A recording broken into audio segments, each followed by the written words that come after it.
right, ladies and gentlemen, welcome to another episode of Big Time Hoops, the podcast. And it's a big week. It would be the McDonald's game. There's no McDonald's game. There is a banquet, and they're going to crown a Mr. Basketball. And we got one of the finalists joining us tonight. You guys know this man, Cash McClure, Mr. Basketball finalist, Miranda Cook, Black Bear, right? Black Bears, right? Yep, Black Bears. Black Bears, but you guys got yellow. I don't understand where the yellow comes from with the mascot. That doesn't make any sense to me. Yeah, not sure. But so it should be a big week, right?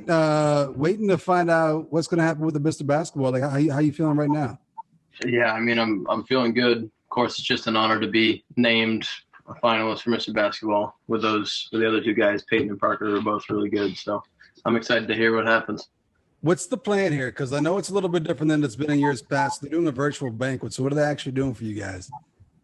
That's a good question. All I know, what I have to do is I have to come up with a speech just in case I win, and then record myself doing it so they can play it at the banquet. But so it's not even like a live event. It's not like over Zoom or anything like that.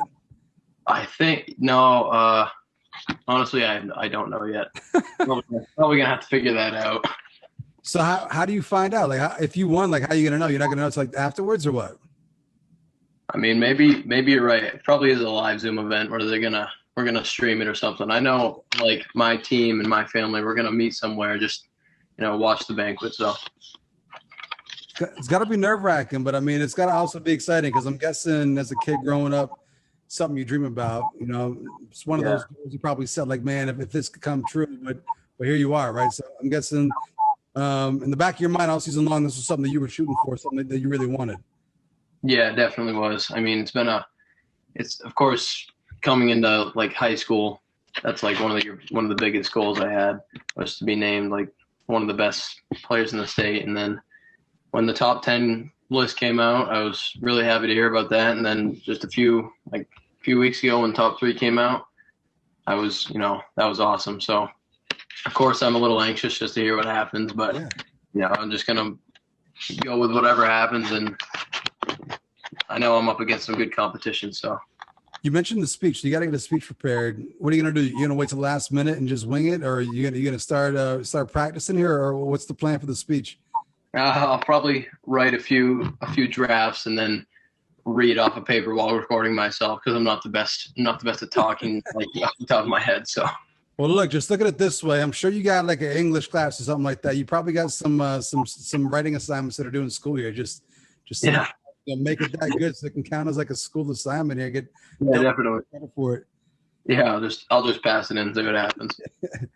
So that's obviously the end of the week, but you had a big week last week too. So you guys wrapped up your pod championship and went undefeated. So obviously probably not the championship you were gunning for this year. Probably wanted to get back that state game, but let's go back because we had you on the podcast. It was last June or July, so it was before this season. Yeah. So let's go back. Let's talk about the season. So I'm guessing you were just excited to have the season. What was your pod experience like? Well, of course, we were happy to play. We were fortunate enough to be in a green county for the entire season, so we didn't have to wait like most other teams did. But playing with masks, we thought it was going to be bad at first. Ended up not being that bad. The worst thing for me was playing with no fans, just because I love like that kind of fan interaction. And when especially this year, since I'm like actually throwing down dunks now, it would have been cool to have some fans cheering for that, but we had to just kind of go with the flow. And yeah, like you said, we went undefeated, which is one of our biggest goals. And we ended up winning our Central Maine championship, and we were really happy to do that. And we were going into it thinking it was just a normal championship, just because that's the best thing we were going to get. Of course, it's not like the gold ball, but I think we honestly played some better teams in that tournament than we would have in the actual B tournament. So yeah, I was gonna say, so that might have been like one of the cool things, because when I had Parker on a couple weeks ago, he was talking about how like he was playing against schools they wouldn't have normally played against. So yeah, how different was your schedule versus what it normally would have been, and then how different was the playoffs versus what, like you said, what the tournament would have been like had you guys gone through Class B? Yeah, the playoffs were completely different for us, but I think the normal season was like half and half. We played like the teams we would have normally played, like Erskine and Coney, and we sometimes play Levitt. So we played all those teams in the regular season. But then we added in like Edward Little, who we've never played a double A team before, which was good for us. But the playoffs, we would not usually ever play Gardner, never play Meso, and we'd never play Skowhegan. So it felt good to beat those three teams and win the championship. Yeah, so obviously the playoff wasn't the playoff you wanted it or anticipated coming into the year. You wanted like an actual Class B tournament, but did it wind up meaning a little bit more, like actually going through like this pod championship? Did it feel special to you guys, even though it wasn't what you guys had envisioned probably as kids growing up and then even just coming into the year? Yeah, it definitely felt special, especially after last year and the tough loss. But, you know, Coach wanted it to be as special as possible. So he was fighting really hard to get the tournament and even get the season going. So we're really thankful for that. And, you know, it's not, like you said, not the normal Class B tournament where we might have had a rematch against Caribou, which would have been pretty cool, but we're still happy we were able to, you know, we finished our season in our home gym and went undefeated and won a championship senior year. So it felt good. And that trophy's dope. That trophy looks like an NCAA tournament trophy. That's legit. What we were saying, it is pretty sick. And you mentioned another team too, Caribou, which kind of sucks in all this too, because Caribou, who you guys lost to in a heartbreaker last year in the Class B final, they marched through their season undefeated, right? They win their championship up there. And had this been a normal world, like you guys probably could have matched up and had a rematch this year. So that's got to kind of be like the sad part in all this, though, is that you're missing out on that, right? Yeah, it definitely is. It would have been really cool to have a rematch with them. What were some of the cool points this season? You mentioned just, you know, the schedule wasn't too different than normal, but you mentioned playing some schools you don't normally play, probably playing against some players you don't normally play against. Yeah. What were some of the cool points from the season? Well, you know, just mainly playing with this group of guys that I've been playing with for a long time now, and just, you know, winning all of the games and seeing how successful and how the hard work paid off. That was the most special part for me. But, you know, playing like beating a double A school in Everville who's really good, and of course they have John who's really big and really tough to stop inside. Yeah. Beating them that was good. And I'm pretty sure, I don't think we played a single Class B team all year. We played all A schools, double A schools, and then I think we played one Class C in Winthrop. But so, I mean, for us, it felt really good to go undefeated playing that kind of schedule. You mentioned your teammates, and there's one person I want you to talk about because I feel bad because Casey like is a great player in his own right, and he had a lot of great games this year. But every time he had a great game, you had like a greater game. So I had to constantly post you and your stats and your pictures and stuff like that. But talk about Casey and just how talented he is, because another reason why you guys should have been back in the state game if it was a normal season, just because of players like him and the players you have around you. Just talk about Casey and just how special of a player he is. No, definitely, it's great. It's great to have. You know, I think we're one of the best backcourts in the state. So any team we go up against, we'd be tough to stop. So if I'm having an off game and he's having a great game, just feed him the ball. He hit 7-8 threes in any night. I've already said this multiple times, but I think he's the best shooter in the state. So, and he's in the 3-point contest. So we'll see what happens there. But I'm gonna get your predictions in a moment with that. We'll come back to that. Yeah, but yeah, it's just he's one of the guys that he didn't go to my school when we were younger, but I started playing AAU with him when I was in like 4th grade, and we've been playing together ever since. So just growing up with him and having him by my side this whole time, it's been great. And just to see how much better we've both gotten over the years has been awesome. One thing I was surprised by when going back and watching a lot of the game footage this year was Casey had a couple dunks. I wasn't expecting dunks from Casey. But also you, right? So this year out of nowhere, we just get dunks. Yeah. What off-season program were you guys on that came back and just were catching dunks left and right this year? I'm not gonna lie, he had the bounce before I did, so he put me on these resistance bands that he had for a while, and they're magical, I think, because they helped both of us quite a bit, but. He had a few dunks last year in game. I don't know if a lot of people knew that, but And then coming into this year, yeah, we're both throwing down some dunks. So I mean, we kind of gave him crap because we were like, oh, Casey lost his bounce, and because yeah, he's got like knee problems right now, but he threw a good one down in the championship game, so I was happy for him. Yeah, I got to get to your highlight package this year because you were just all over the top 10 plays pretty much, or top plays all week long here. Just the complete package. I think you had one type of highlight, like you had a pass, you had like a three-quarter court shot, had some dunks. You were all over the place. So people keep asking me though, where'd the bounce come from, right? And did he grow? Same size as last year, right? It's just the bounce that came along this year, right? Yeah, maybe an inch or two taller since last year. I've gotten like a little.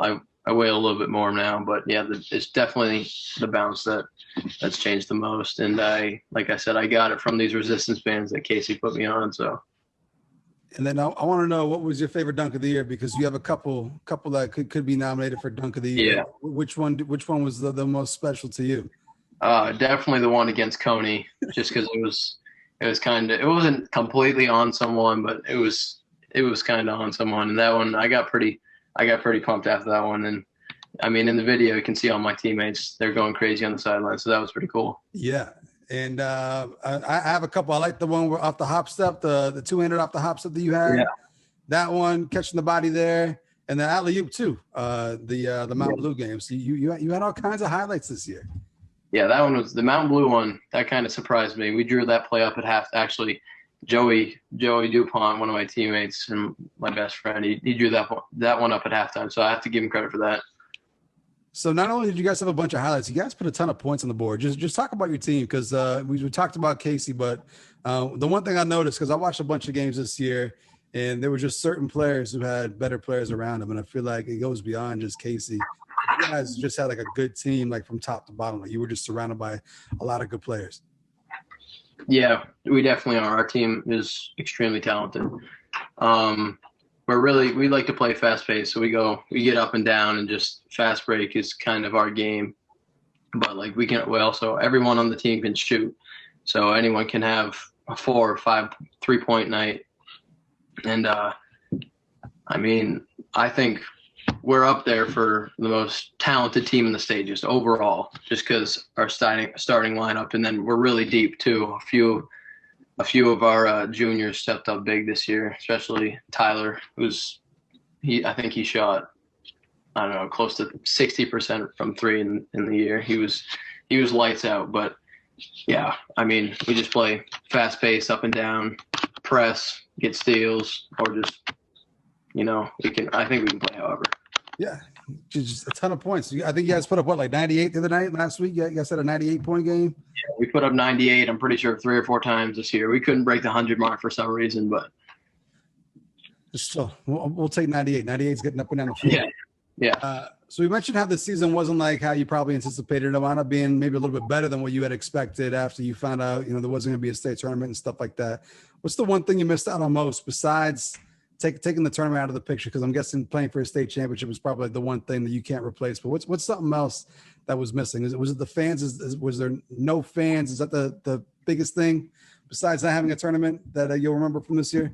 Yeah, that's probably the biggest thing. But another thing was that, just to kind of stay cautious with COVID and not take a chance with getting a case, we didn't really go out to like team dinners or anything, or we weren't able to hang out much other than seeing each other at practice, just because we wanted to stay safe, and it was the smartest thing to do. But I miss going out to dinner or breakfast with the guys. That's definitely one thing I miss a lot. You guys had cardboard cutouts in the crowd, right? So was there anyone special? Like, is there like a specific? Did you guys put like non-fans? Did you guys put like celebrities or stuff in there? Do you have like a celebrity row or anything crazy like that? No, but we did have cardboard cutouts of our dogs. So okay. Well, with no fans there, it kind of takes away the home court environment. But what was like the one place you guys traveled to that still kind of felt like a hostile road environment? Was there one place that was still kind of felt hostile even without fans? Probably Levitt or EL. Levitt's just always kind of got that feel to it for me. And EL, I've only played there like once before, and it was a while ago, so it was different. Yeah, was that probably the we talked about like some of the stranger things or things that you missed out on this year, but playing Edward Little, like playing a double A school who is defending double A Class A state champions, is that probably like the coolest thing? Yeah, that was that was definitely cool. And like they lost a few guys, but they're still really good. And how big is John? How big is Big John? John is huge. I mean, he's very hard to stop inside.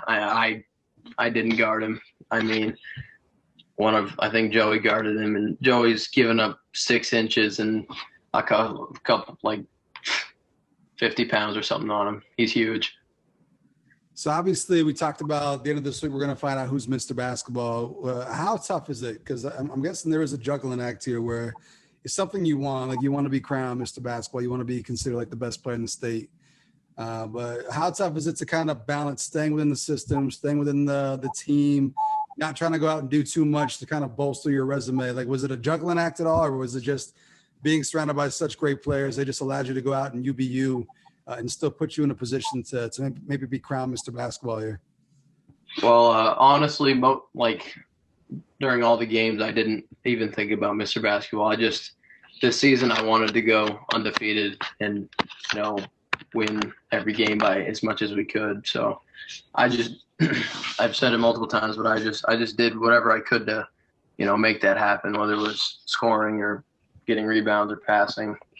And like Casey had two 30-point games, multiple 20-point games. And like Tim and Joey, all of the guys can score. So I didn't always have to be the one out there scoring points.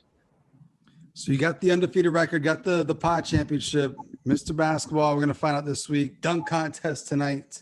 Yeah. Maybe be crowned the dunk champion as well. We'll see. We're going to get your predictions in a second here. I got a couple more things I want to get through first, though. But look at the basketball after this year. So decided to go the prep route. What was the decision behind that? Well, it's kind of a weird story with that. So I was pretty much set to go to Colby, but that didn't end up working out. And all along, like last year going into this year, I've kind of always wanted to play for my uncle because my uncle's the coach at Campbell Union. So, and I've always kind of wanted to do that. So that was my first choice. Like when I first started this whole what am I going to do next year process kind of thing. But Colby is like a great school, and I've reached out to them. They reached out to me, and we're kind of set on that. But when that fell through, I was pretty upset just because I was like, wow, why is this year just kind of sucks with everything going on. But everyone kept telling me, like, everything's going to work out. And I guess they're right because I'm back to what I wanted to do in the first place and go prep, play for my uncle, and, see what happens next year. How much I'm guessing it affected things significantly, but how much did COVID and not having like a normal season and things just being not the norm, did it affect college and teams looking at you and stuff like this? Like, did it make a big difference? I think it made, a decent amount of difference just because, it's with all these new rules and stuff. I guess college seniors can stay another year. They have another year of eligibility to play. So that's true. Their teams are going to be packed, and then they're going to be looking for transfer players or kids that have already, had the experience. They're not going to be looking for Central Maine high school basketball kids this year, at least. So it kind of affected that part, but I think that's why going the prep route will really help me, just give me that extra year of, being in the gym, lifting, and getting the exposure. Resistance bands for another summer. Add some more to the vertical, right? Yeah, definitely. So when I had you on last time, I asked you what you were doing in the summertime to come back to try to win a state championship, what you were going to get better at, how you were going to attack your off season. What's this off season look like? Jumping levels. You're going to the prep level. So what are you going to be doing this summer? Because basketball's done for the year. The season's done. So what is from now until the fall semester look like for you? Well, I'm actually starting up 2 weeks from now with this team out of New York playing AAU for the spring and summer, and they play in some pretty big tournaments, and they play for the Hoop Group Select League, which is pretty like college coaches go watch those games all the time. So that could be really good for me. I just have to, play well. No pressure. No pressure there. No, definitely not. But yeah, that's pretty much the plan. And of course, I'll work out. I'll probably work out with Ben quite a bit this spring and summer. So it should be good. All right. So I'm gonna get you up out of here on this some prediction stuff. So the 3-point shootout, the dunk contest is up right now. So when you're in the dunk contest, I want to get your predictions for all three events. So for the 3-point shootout on the boys' side, who are you going with? I'm guessing you're picking your teammate. Yeah, I'm gonna pick Casey. How come you didn't rebound for him? How come you weren't feeding him passes? You had somebody else feeding him passes. Yeah, I was watching him. I was tired. I just finished doing some dunks for the dunk contest, so I was like, no, I'm gonna sit down for a little bit. And I'm just curious because I don't know for a fact how many times these guys, how many rounds they went through to get their best score. How many times did he go through? Do you want to spill it? I honestly think it was like, I think he got his best score on his first round. Okay. And he kept going to get a better score, but I don't think he beat it. So. Okay. We're not going to spill the score, and I'm not going to spill who won, but that's your prediction for the boys. How about for the girls? The girls feel stacked. Yeah, I got to go with Camille on that one. Okay. She's like the best shooter I've seen. Yeah. Like regardless of whether it's a boy or a girl. Yeah. And then then I set it up so the winner of the boys goes against the winner of the girls. So there's an ultimate head-to-head to determine the best shooter in the state. So you'll find out that shortly. And then the last event, the dunk contest. Guessing you're picking yourself on this one. I mean, I guess I'll pick myself, but I know there's a bunch of athletic guys in that. It's like Peyton, and I know JP can do some stuff. I've seen JP do some stuff before, so. Peyton didn't make the cut, man. Peyton didn't send me his stuff, so he's not in. Oh. No, I never got it from him, so Peyton didn't make the cut, unfortunately. He had 2 dunks, and I was waiting for him, and he never sent it, and I never got the third, so Peyton didn't make it this year.